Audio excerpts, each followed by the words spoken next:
দোসরা শ্রাবণ 1432 শনিবার বীরভূম জেলার পঞ্চসতীপীঠ দর্শন করার পর সন্ধেবেলায় আমরা চলে এলাম শান্তিনিকেতনের বিখ্যাত লা সোনাঝুরি রিসর্টে। খোয়াই হাট থেকে 3 থেকে 4 মিনিট হাঁটা দূরত্বে অবস্থিত লা সোনাঝুরি রিসর্ট শান্তিনিকেতনের একটি অতি উত্তম মানের রিসর্ট, যা প্রকৃতির সান্নিধ্যে থাকার জন্য যথোপযুক্ত। এই রিসর্টে প্রবেশ করলেই বাঁদিকে চোখে পড়বে একটি সুন্দর ঝর্ণা।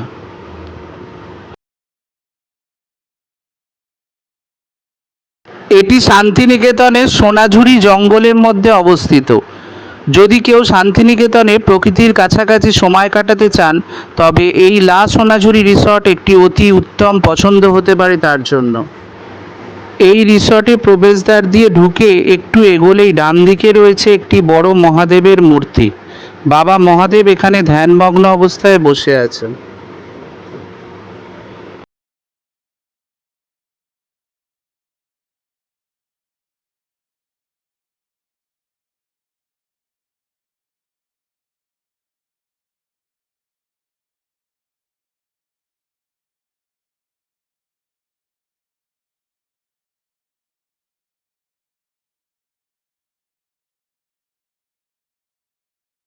রিসর্টে প্রবেশ করে এগিয়ে যেতে যেতে দেখলাম ডান দিকে রয়েছে একটি সুইমিং পুল এবং বাম দিকে রয়েছে কবিগুরু রবীন্দ্রনাথ ঠাকুরের একটি সুন্দর মূর্তি। সিঁড়ি দিয়ে উঠতেই চোখে পড়ল শ্রী শ্রী ঠাকুর রামকৃষ্ণ পরমহংসদেব, শ্রী সারদা মা এবং বীর সন্ন্যাসী স্বামী বিবেকানন্দের 3টি মূর্তি, যা খুবই আকর্ষণীয়। এখন আমি রিসর্টের টপ ফ্লোর থেকে রিসর্টের সুইমিং পুল এবং রিসর্টের চারপাশ আমার ক্যামেরার সাহায্যে তুলে ধরার চেষ্টা করছি।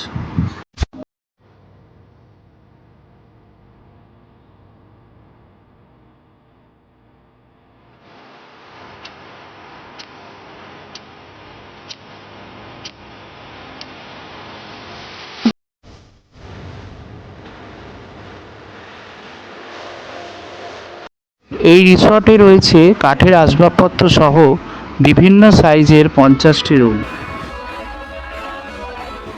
এই রিসর্টের প্রতিটি রুম যেমন পরিষ্কার পরিচ্ছন্ন, তেমনই সুন্দর করে সাজানো। প্রতিটি রুমেই রয়েছে বিশ্বকবি রবীন্দ্রনাথ ঠাকুরের একটি করে বাঁধানো ছবি। এখানে আমরা 3টে রুম নিয়েছিলাম।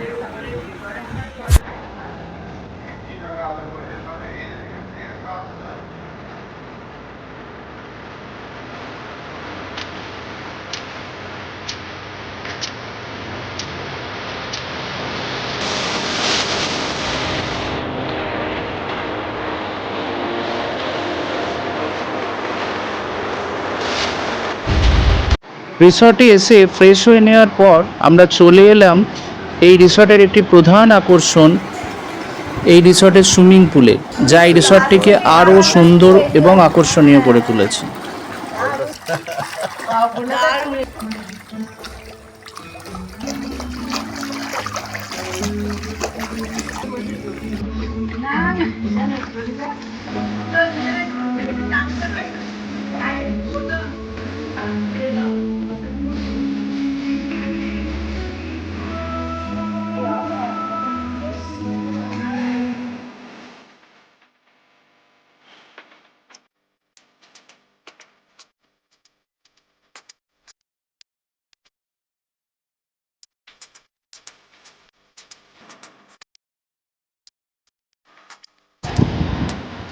আমি সুইমিং পুলে বেশ কিছুক্ষণ স্নান করলাম।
সুইমিং পুলের শান্ত ও শীতল পরিবেশে সময় কাটানোয় আমাদের সারাদিনের ভ্রমণের ক্লান্তি যেন মুহূর্তে মিলিয়ে গেল।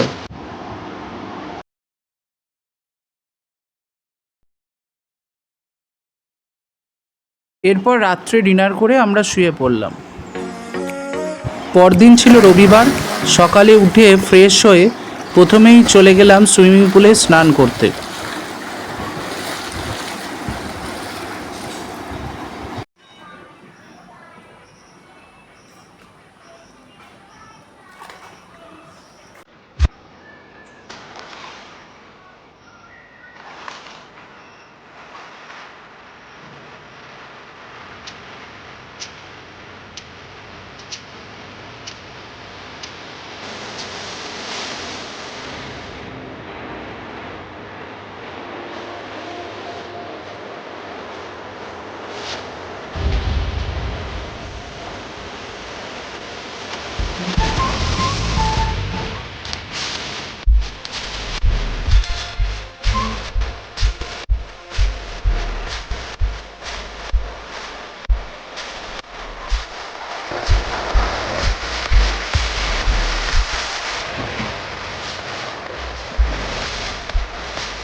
সুইমিং পুলে স্নান শেষ করে সুইমিং পুলের পাড়েই খাবারের প্লেট রেখে সকালে ব্রেকফাস্ট করে নিলাম।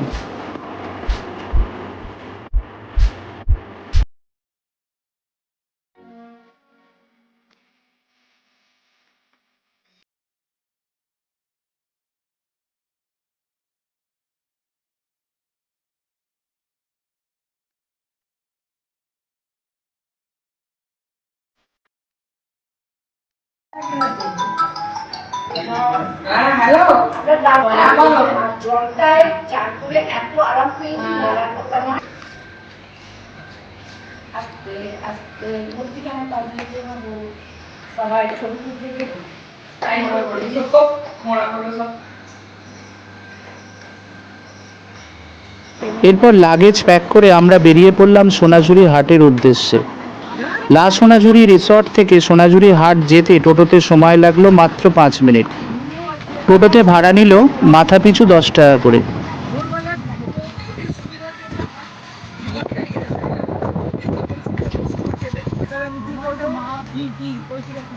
সোনাঝুরি হাটে এসে যখন পৌঁছলাম তখন ঘড়িতে প্রায় 11টা বাজে। পর্যটকদের কাছে শান্তিনিকেতন মানেই সোনাঝুরি হাট। বর্তমানে সপ্তাহে 6 দিন এই হাট খোলা থাকে, কেবলমাত্র প্রতি বুধবার বন্ধ থাকে।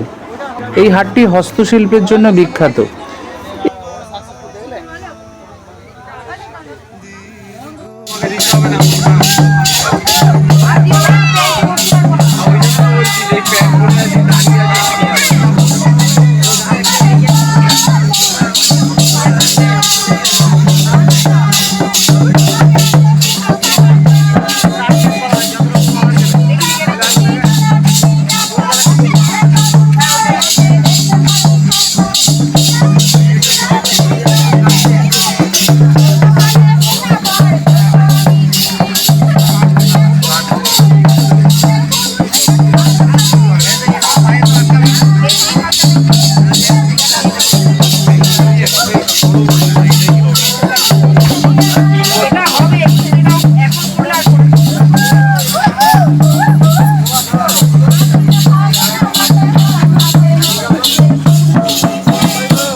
এখানে স্থানীয় শিল্পীরা তাদের হাতে তৈরি বিভিন্ন সামগ্রী যেমন পটচিত্র, মাটির পাত্র, কাঠের কাজ, বাটিক প্রিন্টের পোশাক সহ বহু জিনিস বিক্রি করেন।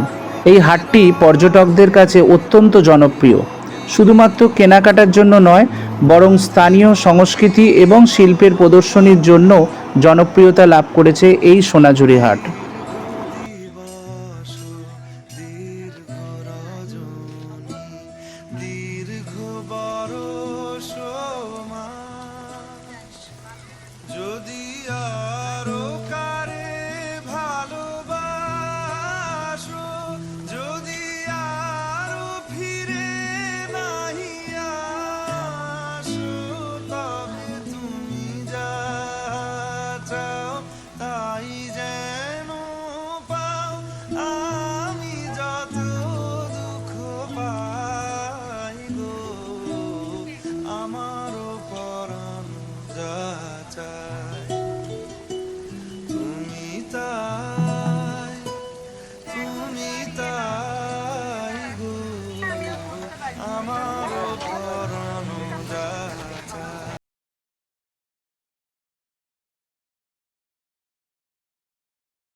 এখন আমরা সোনাঝুরি হাটে আছি, সোনাঝুরি হাটে কেনাকাটা করছি।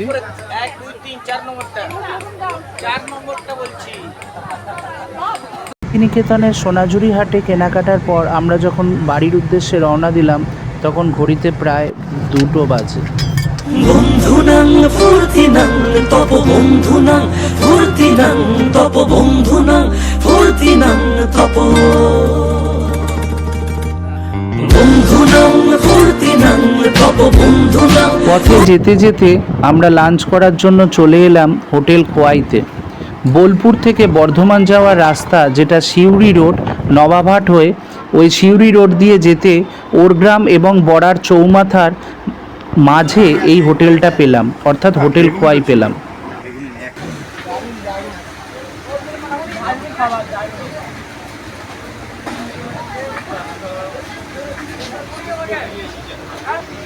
হোটেল খোয়াইয়ের পারিপার্শ্বিক পরিবেশ যেমন সুন্দর, তেমনই সুস্বাদু এখানকার প্রতিটি রান্না। দামও খুব রিজনেবল লাগলো আমাদের কাছে।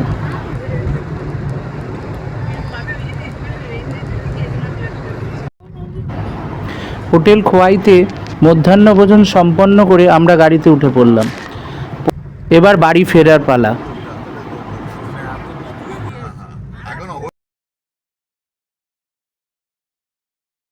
এখানেই শেষ হলো আমার শান্তিনিকেতনের লা সোনাঝুরি রিসর্ট এবং সোনাঝুরি হাটের একটি সংক্ষিপ্ত ব্লগ।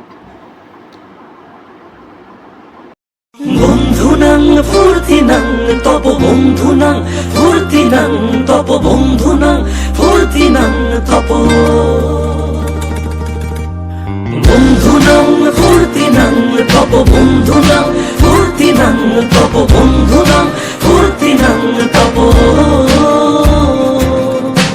লাগলে বলিস জায়গায় বসে আওয়াজ দিস, কলিজাটা ছিঁড়ে তোকে দেব লব।